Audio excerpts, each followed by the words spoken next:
ಕನ್ನಡ ಜಾಣಜಾಣಿಯ ನಮಸ್ಕಾರ. ಇಡೀ ದೇಶದ ಗಮನವನ್ನು ಸೂಜಿಗಲಿನ ರೀತಿಯಲ್ಲಿ ಸೆಳೆದಿರುವ ಧರ್ಮಸ್ಥಳ ಪ್ರಕರಣ ಏನಿದೆ, ಅಲ್ಲಿ 2012ರಲ್ಲಿ Soujanya Gowda rape and murder ಆಗಿದ್ದು ಅಂತ ಯಾರು ಹೇಳಿದಮ್ಮ? ರೇಪ್ ಆಗಿ ಮರ್ಡರ್ ಆಗಿದ್ದು ಅಂತ ನೋಡ್ತಾ ಇರಿ. ಸದ್ಯದಲ್ಲಿ ಅತಿ ಶೀಘ್ರದಲ್ಲೇ ಸೌಜನ್ಯ 2 ಮಕ್ಕಳೆತ್ಕೊಂಡು ಒಬ್ಬ ವ್ಯಕ್ತಿ ಜೊತೆ ಪ್ರತ್ಯಕ್ಷ ಆಗ್ತಾರೆ.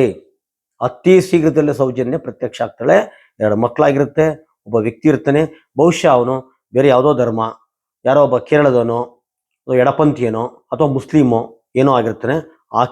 ಆತನ ಜೊತೆಗೆ 2 ಮಕ್ಕಳೆತ್ಕೊಂಡು ಸೌಜನ್ಯ ಗೌಡ ಬಂದಿಲ್ಲ ಅಂದರೆ ಕೇಳಿಬೇಕಾದ್ರೆ ಯಾರು ಹೇಳಿದ್ ನಿಮಗೆ 2012ರಲ್ಲಿ ಸೌಜನ್ಯ ಗೌಡ ಅನ್ನೋ ಹುಡುಗಿ ರೇಪ್ ಆದ್ರು, ಮರ್ಡರ್ ಆದ್ಲು ಅಂತ? ಏನ್ರಿ ಸಾಕ್ಷಿ ಇದೆ?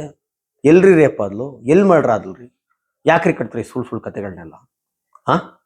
ಮತ್ತು ಅದೇನೋ ಅಣ್ಣ ತಂಗಿ ನಾರಾಯಣ ಮತ್ತು ನಾರಾಯಣ ಸಾಪಲ್ಯ ಯಮುನಾ ಇವರಿಬ್ಬರು ತಲೆ ಮೇಲೆ ಕಲೆ ತಾಕ್ಬಿಟ್ಟು ಸಾಯಿಸಿದ್ರು ಅದ್ರಲ್ರಿ.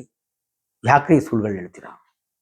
ಕ್ಷೇತ್ರದ ಅವಮಾನ ಮಾಡೋಕ್ಕೆ, ನಮ್ಮ ಧಾರ್ಮಿಕ ಶ್ರದ್ಧಾ ಕೇಂದ್ರಕ್ಕೆ ಅಪಮಾನ ಮಾಡೋಕ್ಕೆ ಈ ಕತೆಗಳನ್ನ ಕಟ್ತಾ ಇದ್ರ, ಈ ಸುಳ್ಳುಗಳನ್ನ ಹೇಳ್ತಾ ಇದ್ರ. ಮತ್ತು ಅದ್ಯಾರೋ ಇನ್ಯಾರು ಪದ್ಮಲತಾ ವೇದವಲ್ಲಿ ಅಂತೆ, ಇನ್ನೊಂದು ಎಷ್ಟೋ ಕೇಸ್ ಆಗಿದವಂತೆ. ಈ ಪುರಾಣದ ಕಟ್ಟು ಕತೆಗಳನ್ನು, ಕಲ್ಪನೆಗಳನ್ನು ಹೇಳ್ಬಿಟ್ಟು ಹೆಣೆದು ನೀವು ಯಾರಿಗೆ ಮಸಿ ಬೀಳ್ತಾ ಇದ್ದೀರ? ಯಾರಿಗೆ ಅವಮಾನ ಮಾಡ್ತಾ ಇದ್ದೀರ? ಕೋಟಿ ಕೋಟಿ ಜನರ ಭಾವನೆಗೆ ಧಕ್ಕೆ ತರ್ತಾ ಇದ್ದಾರೆ ನೀವು. ಯಾವ ಷಡ್ಯಂತ್ರ ಇದು? ಯಾರು ದುಡ್ಡು ಕೊಡ್ತಾವ್ರೆ ನಿಮಗೆ?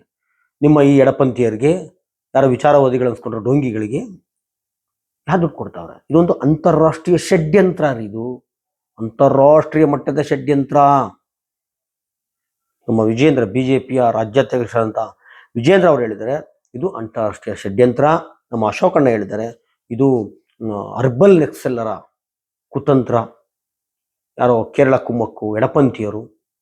ಹಂಗಾಗಿ ಇದು ಸುಳ್ಳಿನ ಕಥೆಗಳನ್ನ ಕಟ್ಟಿ ಶ್ರೀ ಕ್ಷೇತ್ರದ ಗೌರವವನ್ನು ನಡೆದಾಡುವ ಮಂಜುನಾಥನ್ಗೆ ಧಕ್ಕೆಯನ್ನು ತರ್ತಾ ಇದ್ರ.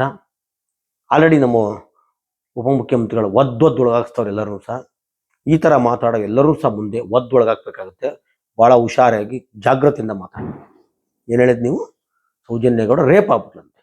ನೋಡಿ, ಸದ್ಯದಲ್ಲಿ ಯಾವ್ದಾರ TV ಚಾನಲ್ನಲ್ಲಿ ಮತ್ತೆಲ್ಲ ಒಂದು ಕಡೆ ಅತಿ ಶೀಘ್ರದಲ್ಲಿ ಸೌಜನ್ಯ ಒಂದು ಕಂಕ್ಳಲ್ಲೊಂದು ಕೈಯಲ್ಲೊಂದು, ಕಂಕ್ಳೊಂದು ಅರ್ಥ ಆಗುತ್ತಲ್ಲ, ಕಂಕ್ಳಲ್ಲೊಂದು ಕೈಲೊಂದು ಮಗು ಎತ್ಕೊಂಡು ಯಾರೋ ಒಬ್ಬ ಎಡಪಂಥೀಯನು ಇಲ್ಲ ಮುಸ್ಲಿಂ ವ್ಯಕ್ತಿ ಜೊತೆ ಪ್ರತ್ಯಕ್ಷ ಆಗ್ತಾರೆ.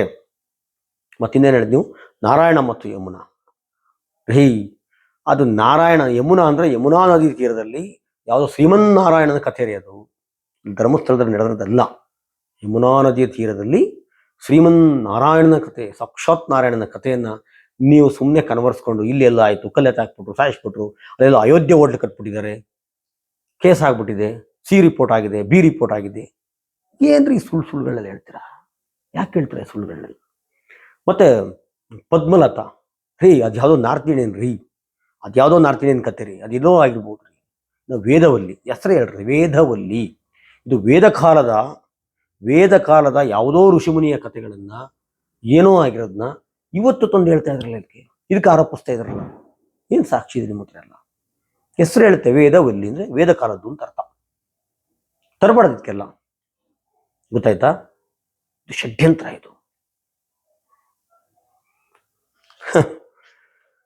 ಇದೇ ಥರ ಕಥೆಗಳನ್ನ ಹೇಳ್ಕೊಂಡು ಇವತ್ತು ಮುಖ್ಯ ವಿಚಾರವನ್ನು ಬಿಟ್ಟು ಈ ಥರ ಇವತ್ತು ಜನಗಳನ್ನ ದಾರಿ ತಪ್ಪಿಸುವಂಥ ದಾರಿದ್ರ್ಯದ ಪರಿಸ್ಥಿತಿ ಇವತ್ತು ಬಂದಿದೆ. ಯಾರೋ ಮುಸ್ಕುದಾರಿ ಅಂತೆ ಎಂತ ಬಂದಲ್ಲ, ಈಗ ಮುಸ್ಕುದಾರಿ ಬಂದ, ಫೇಲ್ ಆದ. ಯಾರೋ ಅನನ್ಯ ಭಟ್ ಫೇಲು. ಹಂಗೆ ಇವೆಲ್ಲ ಫೇಕ್ಗಳಂತ ಹೇಳ್ಕೊಂಡು ಬರ್ತಾ ಇದ್ದಾರೆ. ಅಲ್ಲ ರೀ, ಇವ್ರುಗಳಿಗೆಲ್ಲ ಒಬ್ಬ ಮುಸುಕುದಾರಿ ಹಿಂದೆ ಸತ್ಯವನ್ನು ಮರಮಾಚುವ ದುರ್ಗತಿ ಬಂತ. ಕನ್ನಡಿಗರು ಅಷ್ಟೊಂದು ಮೂರ್ಖರ, ಶತಮೂರ್ಖರ ಇದು ನಂಬಕ್ಕೆ? ಅಥವಾ SIT ಅವ್ರೇನು ದಡ್ರ? ಒಂದು ಬಹಳ ದೊಡ್ಡ ಚಳವಳಿ ನಿಂತಿರ್ಬೇಕಾದ್ರೆ ಇಂಥವೆಲ್ಲ ಬರ್ತಾ ಇರ್ತವೆ, ಹೋಗ್ತಾ ಇರ್ತವೆ. ಮುಸುಕುದಾರಿ ಬಂದ ಮೇಲೆ ಅನನ್ಯ ಭಟ್ ಆಯ್ತಪ್ಪ, ಮುಸುಕುದಾರಿ ಫೇಕ್ ಒಳಗಾಕಿ, ಅನನ್ಯ ಭಟ್ ಫೇಕ್ ಒಳಗಾಕಿ, ತಿಮ್ರೋಡಿ ಫೇಕ್ ಒಳಗಾಕಿ, ಮಟ್ಟಣ್ಣನವ್ರ ಫೇಕ್ ಒಳಗಾಗಿ ಯಾವ ನನ್ನ ಮಗ ಬೇಡ ಅಂತಾನೆ? ಈ ಮುಸ್ಕುದಾರಿ ಬರೋಕ್ಕಿಂತ ಮುಂಚೆ, ಅನನ್ಯ ಭಟ್ ಬರೋಕ್ಕಿಂತ ಮುಂಚೆ, ಮಹೇಶ್ ಶೆಟ್ಟಿ ತಿಮ್ರೋಡಿ ಈ ಹೋರಾಟಕ್ಕೆ ಧುಮುಕೋಕ್ಕಿಂತ ಮುಂಚೆ, ಗಿರೀಶ್ ಮಟ್ಟಣ್ಣನವ್ರು ಈ ಹೋರಾಟಕ್ಕೆ ಬರೋಕ್ಕಿಂತ ಮುಂಚೆ ಇದು ಇಲ್ಲಿ ಹೋರಾಟಗಳು ನಡೆದಿಲ್ವಾ? ಯಾವ ಕಾಲದ ಹೋರಾಟ ನಡೀತಾ ಇದೆ? ಸೌಜನ್ಯ ಪ್ರಕರಣ ಆಗ್ಬೋದು, ಅಥವಾ ನಾನು ಹೇಳಿದ್ನಲ್ಲ ನಾರಾಯಣ, ಯಮುನಾ ಮತ್ತೆ ಪದ್ಮಲತಾ, ವೇದವಲ್ಲಿ, ಇವೆಲ್ಲ ಈ ಎಲ್ಲ ಕಥೆಗಳೇನು ಇದೆಲ್ಲಕ್ಕಿಂತ ಮುಂಚಿಂದ ನಡೆದಿರೋದು. ಅವತ್ತಿಂದ ಹೋರಾಟ ಮಾಡ್ತಾ ಇದ್ದಾರೆ. ಈ ದರಿದ್ರ ಕೆಲವು ಮೀಡಿಯಾಗಳು ಅಲ್ಲಿ ಪ್ರಸಾದ ತಿನ್ಕೊಂಡು ನಾಟಕ ಆಡ್ಕೊಂಡು ದಾರಿ ತಪ್ಪಿಸ್ಕೊಂಡು, ನೋಡಿದ್ರ ಮುಸ್ಕುದಾರಿ ಬಯಲಾಗ್ಬಿಟ್ಟ, ಮುಸ್ಕುದಾರಿಯ ಮುಖವಾಡ ಬಯಲಾಗೋಯ್ತು, ಇವರು ತುಂಬಾ ಸಚ್ಚಾರಿತ್ರವಂತರು ಇನ್ನ ರೀತಿಯಲ್ಲಿ ಬಿಂಬಿಸ್ತಾ ಹೊರಟಿದ್ದೀರಾ. ಅವನು ಕುತಂತ್ರ ಮಾಡಿದ್ರೆ, ಇಲ್ಲಿ ಯಾರ ನಾಟಕ ಆಡಿದ್ರೆ ಒಳಗಾಕಿ ಯಾವ ನನ್ನ ಮಗ ಬೇಡ ಅಂತಾನೆ. ಹಿಂದೆ ಒಬ್ಬ ಓರಿಸ್ವಾಮಿ ಅಂದ್ರೆ ಅರ್ಥ ಆಗುತ್ತಲ್ಲ ನಿಮ್ಗೆ? ಗೊತ್ತು, ಎಲ್ಲರಿಗೂ ಗೊತ್ತು, ಇಡೀ ಕರ್ನಾಟಕ ಗೊತ್ತು. ಒಂದು ಹೆಣ್ಮಗಳನ್ನ ವರ್ಷಾನ್ಗಟ್ಲೆ ದೇವರು, ದಿಂಡ್ರು, ಧರ್ಮ, ಭಕ್ತಿನ ಹೆಸರಲ್ಲಿ ಸತತವಾಗಿ ಅತ್ಯಾಚಾರ ಅಂತ ಹೇಳ್ತೀನಿ ಅದನ್ನ, ಅತ್ಯಾಚಾರ ಮಾಡಿ ಕೋರ್ಟ್ಗೆ ಹೋದಾಗ 4-5 ಜನ ಜಡ್ಜ್ಗಳೇ ಚೇಂಜ್ ಆಗೋದ್ರು. ಕೊನೆಗೆ ತೀರ್ಪು ಬಂದ್ಮೇಲೆ ಕುಣಿದಾಡ್ಬಿಟ್ರು ಅವರು. ಯಾರು? ಈ ಓರಿಸ್ವಾಮಿ ಕಡೆಯವರು ಸ್ವೀಟ್ ಹಂಚಿದ್ದೇನು, ಕುಣಿದಿದ್ದೇನು, ಭರತನಾಟ್ಯ, ಕಥಕ್ಕಳಿ ಎಲ್ಲ ಮಾಡಾಕ್ಬಿಟ್ರು. ಕಾರಣ ಏನಪ್ಪ? ಒಂದು ಜೈವ ಆಯ್ತು. ಏನ್ ಸಿಕ್ತು ಅಂದ್ರೆ, ನೀವು ನಿರ್ದೋಷಿ ಅಂತೆಲ್ಲ ಹೇಳಿದ್ದು, ಒಪ್ಪಿತವಾದ ಲೈಂಗಿಕ ಕ್ರಿಯೆ ಅಪಾದನೆದಿದ್ದು ಆಕೆ ಅತ್ಯಾಚಾರ ಮಾಡಿದೆ ಅಂತ. ಆದರೆ ತೀರ್ಪು ಬಂದಿದ್ದು ಇದು ಬಲಾತ್ಕಾರ ಅಲ್ಲ, ಒಪ್ಪಿತವಾದ ಡಿಂಗ್ ಡಾಂಗ್ ಕೆಲಸ ಮಾಡಿದ್ರ ಅಂತ. ನೀನು ಡಿಂಗ್ ಡಾಂಗ್ ಕೆಲಸ ಮಾಡಿಲ್ಲ ಅಂತ ಅಲ್ಲ, ಒಪ್ಪಿತವಾಗಿ ಮಾಡಿದ್ಯಾ ಅಂತ. ಆದರೆ ನೀನು ನಮ್ಮಂಗೆ ಒಬ್ಬ ಲೌಕಿಕ ಜಗತ್ತಿನ ಸಾಮಾನ್ಯ ವ್ಯಕ್ತಿಯಲ್ಲ. ಈತ ಒಬ್ಬ ಪೀಠಾಧಿಪತಿ, ಮಠಾಧಿಪತಿ. ಆ ಪೀಠದ ಮಠದ ಪರಂಪರೆಯಲ್ಲಿ ಆತ ಸನ್ಯಾಸಿಯಾಗಿರ್ಬೇಕು, ಕಚ್ಚೆಯನ್ನು ಭದ್ರಗಿಟ್ಕೊಂಡಿರ್ಬೇಕು. ಏನೇಳಿ? ಕಚ್ಚೆ ಭದ್ರಗಿಟ್ಕೊಂಡಿರ್ಬೇಕು. ಆದರೆ ಕೋರ್ಟ್ ಹೇಳಿರೋದು ನೀನು ಕಚ್ಚೆ ಭದ್ರಾಗಿಲ್ಲ, ಆದ್ರೆ ಒಪ್ಕೊಂಡು ಕಚ್ಚೆ ಬಿಚ್ಚಿದ್ಯಾ ಅಂತ ಹೇಳಿ ಅಷ್ಟಕ್ಕೆ ಕುಣಿದಾಡ್ಬಿಟ್ರು. ಅಂದ್ರೆ ಮುಖ್ಯ ವಿಚಾರ ಏನಾಯ್ತು? ಅದು ಜನಕ್ಕೆ ಮರ್ತೋಯ್ತು, ಸೈಡ್ ಲೈನ್ ಮಾಡ್ಬಿಟ್ರು ಈ ಕಚ್ಚೆ ವಿಚಾರ. ಇಲ್ಲೂ ಹಂಗೆ, ಇಲ್ಲಿ ಯಾವನೋ ಒಬ್ಬ ಮುಸ್ಕುದಾರಿ ಮರೆಯಲ್ಲಿ ವಯೋವೃದ್ಧೆ ಅನನ್ಯ ಭಟ್ಟೋ ಯಾವುದೋ ಒಂದು ಭಟ್ ವಯೋವೃದ್ಧೆಯ ಮರೆ ಮಾಡಿಕೊಂಡು ಮುಖ್ಯ ವಿಚಾರವನ್ನ ಮರೆಸುವ, ದಾರಿ ತಪ್ಪಿಸುವ ಈ ಕೆಲಸವನ್ನ ತುಂಬಾ ನೀಟಾಗಿ ವ್ಯವಸ್ಥಿತವಾಗಿ ಮಾಡಕ್ಕೆ ಹೊರಟಿದ್ದಾರೆ. ರಾಜಕಾರಣಿಗಳು, ಕೆಲವು ಪ್ರಸಾದ ತಿಂದಂಥವ್ರು, ಇನ್ನು ಅಯೋಗ್ಯರುಗಳೆಲ್ಲ ಸೇರ್ಕೊಂಡು ಇದೆಲ್ಲ ಮುಖ್ಯ ವಿಚಾರ ಯಾವುದು? ಅಲ್ಲಿ ನಡೆದಿರುವ 100 ಅಸಹಜ ಸಾವುಗಳು. ಸೌಜನ್ಯ ಮರ್ಡರ್ ಆಗಿರೋದು ನಿಜ ತಾನೆ? ಕೊಲೆ ಆಗಿರೋದು ನಿಜ ತಾನೆ? ರೇಪ್ ಆಗಿರೋದು ನಿಜ ತಾನೆ? ಅದು ನಾರಾಯಣ ಮತ್ತು ಯಮುನಾ ಕೇಸ್ ಆಗಿರೋದು ನಿಜ ತಾನೆ? ಪದ್ಮಲತಾ, ವೇದವಲ್ಲಿ ಪ್ರಕರಣ ನಿಜ ತಾನೆ? ಅಷ್ಟೇ ಅಲ್ಲ, ಇವತ್ತು ಸೋಮನಾಥ್ ನಾಯಕ್ ಅಲ್ಲಿ ಭೂಮಿ ವಿಚಾರದಲ್ಲಿ, ಬಹಳ ಪ್ರಮುಖವಾಗಿ ಭೂಮಿ ವಿಚಾರದಲ್ಲಿ ಧ್ವನಿ ಎತ್ತಿರುವ ಸೋಮನಾಥ್ ನಾಯಕ್ ಅವರ ಪ್ರಶ್ನೆಗಳಿಗೆ ಉತ್ತರ ಕೊಡುವ ಕಾಲ, ಅದರ ಬಗ್ಗೆ ಮಾತಾಡಿ. ನೀವೇ ನಮ್ಮ ಕಾನೂನು ನೀವೆಲ್ಲ ಇದ್ರಲ್ಲಪ್ಪ ಜನಪ್ರತಿನಿಧಿಗಳು, ನೀವೆಲ್ಲ ಸೇರ್ಕೊಂಡು ರೂಪಿಸಿರುವ ನಮ್ಮ ಕಾನೂನು ಇದೆ, ಧಾರ್ಮಿಕ ದತ್ತಿ ಇಲಾಖೆ, ಇದ್ರ ಕಾನೂನು ಏನು ಹೇಳುತ್ತೆ? ಈ ವಿಚಾರದಲ್ಲಿ ಧರ್ಮಸ್ಥಳವನ್ನ ಧಾರ್ಮಿಕ ಇಲಾಖೆಗೆ, ಏನು ಮುಜರಾಯಿ ಇಲಾಖೆಗೆ ಸೇರಿಸ್ಬೇಕೋ ಬೇಡವೋ? ಕಾನೂನು ಏನಿದೆ? ಕಾನೂನು ಮಾತಾಡಿ. ಇದ್ರ ಬಗ್ಗೆ ಯಾರು ತಲೆ ಕೆಡಿಸ್ಕೋತಾ ಇಲ್ಲ. ಇದನ್ನ ಬಿಟ್ಟು ಬೇರೆಲ್ಲ ಮಾತಾಡ್ತಾವ್ರು. ಅಂತಾರಾಷ್ಟ್ರೀಯ ಷಡ್ಯಂತ್ರ ಅಂತೆ. ತನಿಖೆ ಮಾಡ್ರಪ್ಪ, ಕೇಂದ್ರ ಸರ್ಕಾರ ನಿಮ್ದಿದೆ. ತಮಾಷೆ ಮಾತೇನ್ರಿ?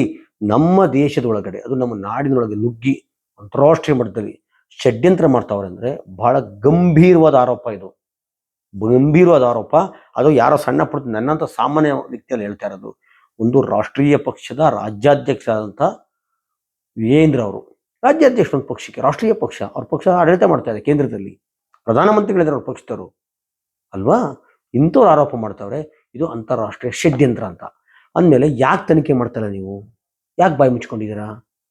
ಹೇಳೋದಲ್ಲ ರೀ, ಇಮ್ಮಿಡಿಯೇಟ್ ಆಗಿ ತನಿಖೆಗೆ ಒಳಪಡಿಸ್ಬೇಕು, ಬಯಲು ಮಾಡಬೇಕು. ಯಾವ್ಯಾವ ದೇಶ ಇನ್ವಾಲ್ವ್ ಆಗಿದೆ ಯಾರಿಗೆ ಗೊತ್ತು? ಶತ್ರು ದೇಶ ಇನ್ವಾಲ್ವ್ ಆಗಿರ್ಬೋದು. ಬಹಳ ದೊಡ್ಡ ಗಂಡಂತರ ಬಂದ್ಬಿಟ್ರೆ ಮೇಲೆ ಮತ್ತೆ ಯಾಕೆ ಕೈ ಕಟ್ಕೊಂಡಿದ್ದೀರಿ ನೀವು? ಇದು ತನಿಖೆ ಆಗಬೇಕು, ಗಂಭೀರ ವಿಚಾರ ಅಲ್ವಾ? ಮತ್ತೆ ಮುಖ್ಯ ವಿಚಾರ, ಯಾವನೇನಾರು ಬಡ್ಕೊಳ್ಳಿ, ಎಷ್ಟು ಪ್ರಸಾದ ತಿನ್ಕೊಳ್ಳಿ, ಯಾವ ಮುಸ್ಕುದಾರಿ ಬರಲಿ, ಅನನ್ಯ ಭಟ್ ಬರಲಿ, ತಿಮ್ರೋಡಿ ಬರಲಿ, ಮಟ್ಟಣ್ಣನ ಬರಲಿ, ಮತ್ತೊಬ್ಬ ಬರಲಿ, ಮಗದೊಬ್ಬ ಬರಲಿ, ಅದೆಲ್ಲ ಮುಖ್ಯ ದಾರಿ ಬಿಟ್ಟು ಈ ವಿಚಾರ ಸೈಡ್ಗೆ ಹೋಗಿ ಕೂಡುದು. ಮುಖ್ಯದ ವಿಚಾರ ಏನು? ಪದೇ ಹೇಳ್ತೀವಿ, ಇನ್ನೂ ಹೇಳ್ತೀವಿ, ಮುಂದೂ ಹೇಳ್ತೀವಿ. ನೀವು ಫೇಕ್ ಆಗಿದ್ರೆ ಒಳಗಾಕಿ ಅವ್ರನ್ನ. ಮುಸುಕುದಾರಿಯ ಮರೆಯಲ್ಲಿ ಮುಖ್ಯ ವಿಚಾರ ಮರೆಯಾಗಂಗಿಲ್ಲ. ನಾವು ಮಧ್ಯ ಮೈನ್ ರೋಡ್ ಬಿಟ್ಟು ಹೆದ್ದಾರಿ ಬಿಟ್ಟು ಸೈಡ್ ದಾರಿಗೆ ಹೋಗಾರಲ್ಲ. ಪದೇ ಪದೇ ಕೇಳ್ತಾನೆ ಇರ್ತೀವಿ, ಈಗಲೂ ಕೇಳ್ತೀವಿ, ಮುಂದಕ್ಕೂ ಕೇಳ್ತೀವಿ. ನೀವು ಪ್ರಸಾದ ತಿಂದವ್ರು ಎಷ್ಟು ದಿವಸ ತಿಂತೀರಾ? ನಿಮ್ಮನ್ನು ನೀವು ಮಾರ್ಕೊಂಡ್ರೆ ಲಜ್ಜಿಗೆಟ್ಟವ್ರು ನೀವು. ಇದ್ರ ಬಗ್ಗೆ ಮಾತಾಡಿ. ಆಗ ಸೌಜನ್ಯ ಕುಂದರ್ ಯಾರು? ಯಮುನಾ ವಿಚಾರ ಏನು? ಇಷ್ಟಿದೆ, ಪದೇ ಪದೇ ಕೇಳ್ತಾ ಇರ್ತೀವಿ. ಅಲ್ಲಿಯ ಭೂಮಿ ವಿಚಾರ ಮಾತಾಡಿ. ಸೋಮನಾಥ್ ನಾಯಕ್ ಎತ್ತಿರೋ ಪ್ರಶ್ನೆಗಳು ಉತ್ತರ ಕೊಡಿ. ಅದು ಬಿಟ್ಬಿಟ್ಟು ಮುಸುಕುದಾರಿಯಲ್ಲಿ ಮರೆಯಲ್ಲಿ ಮರೆಮಾಚುವ ಏನು ದಿನ ಬೆಳಗ್ಗೆ ಆಗ್ತದೆ. ಮುಸುಕುದಾರಿ ಬಯಲಾದ, ಬಣ್ಣ ಬಯಲಾಯಿತು, ಮುಗದೇ ಹೋಯಿತು, ಮತ್ತೊಂದಾಯ್ತು. ಷಡ್ಯಂತ್ರ ಅಂತ, ಷಡ್ಯಂತ್ರ ಮಾತಾಡಕ್ಕೊಂದು ಇದು ಬೇಡವೇನ್ರಿ? ಬೈಲ್ ಮಾಡಿ ಫಸ್ಟು. ದಯವಿಟ್ಟು ಮೀಡಿಯಾಗಳು ಬೈಕ್ ಹಿಡಿಬೇಕು, ಬೇರೆ ಬೇರೆಗೆಲ್ಲ ಕತೆ ಹೊಡಿತಿರಲ್ಲ ಕೂರಿಸ್ಕೊಂಡು ತಕ್ಕ ಅಂತ ಕುಳಿತಿರಲ್ಲ. ವಿಜಯೇಂದ್ರಗೆ ಹೇಳಿ, ಯಾರೀ ಅಂತಾರಾಷ್ಟ್ರೀಯ ಷಡ್ಯಂತ್ರ ಬೈಲ್ ಮಾಡಿ ತನಿಖೆ ಮಾಡಿ ಅಂತೇಳಿ ಒತ್ತಾಯ ಮಾಡಕ್ಕೆ ಹೇಳಿ. ಮತ್ತೆ ಅಲ್ಲಿಯ ರಾಜ್ಯಸಭಾ ಸದಸ್ಯ ಅಂತ ವೀರೇಂದ್ರ ಹೆಗಡೆ ಅವ್ರಿಗೆ ಮೈಕ್ ಹಿಡಿಬೇಕು. ನೀವು ಯಾಕೆ ಹಿಡಿತಾ ಇಲ್ಲ? ಏನು ಸ್ವಾಮಿ ನಿಮ್ಮ ಕಾಲುಬುಡದಲ್ಲಿ ಇಷ್ಟೆಲ್ಲ ನೀವು ಪಾಪ ಸ್ವಾಗತ ಮಾಡಿದ್ದಾರೆ. SIT ತನಿಖೆನ ಸ್ವಾಗತ ಮಾಡಿದ್ದಾರೆ. ಈ ವಿಚಾರಗಳು ಪ್ರಶ್ನೆ ಕೇಳಿ ಅವ್ರನ್ನ. ಧೈರ್ಯನೇ ಇಲ್ವಾ? ಪ್ರಸಾದಿಸ್ಕೊಂಬಾರ್ದು ಅಷ್ಟೇ ಕೆಲಸ ನಿಮಗೆ. ಯಾರಿಗೂ ಧೈರ್ಯ ಇಲ್ವಾ? ಕೇಳೋಕ್ಕಾಗಲ್ವಾ? ಅದ್ರ ಬಗ್ಗೆ ಮಾತಾಡಿ. ನಮ್ಮ ಎಲ್ಲರಿಗೂ ಬುದ್ಧಿವಂತಿದ್ದಾರೆ. ಕರ್ನಾಟಕದೇನು ದಡ್ರಲ್ಲ, ತಿಳುವಳಿಕೆ ಇಲ್ದವರೆಲ್ಲ. ನೀವು ಒಂದಷ್ಟು ಪೇಡ್ ಗಿರಾಕಿ ಹೇಳಿದ್ರಲ್ಲ, ದುಡ್ಡು ಕೊಟ್ಬಿಟ್ಟು ಒಂದಷ್ಟು ಜನ ಪಾಪ ಅನಿವಾರ್ಯವಾಗಿ ಅವ್ರಿಗೆ ಎದುರಿಸೋ ಬೆದರಿಸೋ ಮತ್ತೊಂದು ಮಾಡಿಬಿಟ್ಟು ನೀವು ಅವ್ರನ್ನ ಬೀದಿಗಿಳಿಸ್ಬಿಟ್ಟು ಧಿಕ್ಕಾರ ಜೈಕಾರ ಎಲ್ಲ ಕೂಗಿಸ್ಬೋದು. ಆದರೆ ಬಹಳ ಜನಕ್ಕೆ ಕುದೀತಾ ಇದೆ. ಸತ್ಯ ಗೊತ್ತಿದೆ. ಯಾವ ಕಾರಣಕ್ಕೂ ಸಹ ಮುಖ್ಯ ದಾರಿ ಬಿಟ್ಟು ಯಾರ ಸೈಡ್ಗೆ ಹೋಗಲ್ಲ. ಮೂಲಭೂತ ಪ್ರಶ್ನೆಗಳಿದ್ದೇ ಇದೆ. ತಿಮ್ರೋಡಿಯವರು ಗಿರೀಶ್ ಮಟ್ಟಣ್ಣ ಬರೋಕ್ಕಿಂತ ಮುಂಚೆನೂ ಹೋರಾಟ ಆಗಿದೆ, ಮುಂದೆನೂ ಆಗುತ್ತೆ. ಇಲ್ಲಿ ನ್ಯಾಯ ಸಿಗೋವರೆಗೂ ಹೋರಾಟ ನಡೆಯುತ್ತೆ. ಈ ಮಂಜುನಾಥನ್ಗೂ ಇದಕ್ಕೂ ಸಂಬಂಧ ಇಲ್ಲ. ಶ್ರೀ ಕ್ಷೇತ್ರ ಧರ್ಮಸ್ಥಳವನ್ನು, ಮಂಜುನಾಥನ ಅಣ್ಣಪ್ಪನ್ನ ಯಾರೋ ಅಪಮಾನಿಸ್ತಾ ಇಲ್ಲ. ಇನ್ನೂ ದೊಡ್ಡ ಮಟ್ಟದಲ್ಲಿ ಅವ್ರ ಬಗ್ಗೆ ಭಕ್ತಿ ಇದೆ. ಅವರೇ ಕೇಳ್ಕೊತವ್ರೆ, ಇದು ಬಯಲು ಮಾಡಪ್ಪ ದೇವ್ರೆ. ಸತ್ಯವಂತರಿಗೆ ಒಂದು ಏನು ಹೇಳ್ತಾರೆ, ಅವರ ಮಾತಿಗೆ ಮನ್ನಣೆ ಸಿಗಲಿ. ಯಾವನು ಹಲ್ಕಟ್ಟು ಕೆಲಸ ಮಾಡ್ದ ಅವ್ರ ಶಿಕ್ಷೆ ಆಗಲಿ, ಇಷ್ಟೇ ಕೇಳ್ತಾ ಇರೋದು. ಯಾರು ಅಪಮಾನ ಮಾಡ್ತಾ ಇಲ್ಲ. ಅರ್ಥ ಆಯ್ತಾ? ನಮಸ್ಕಾರ.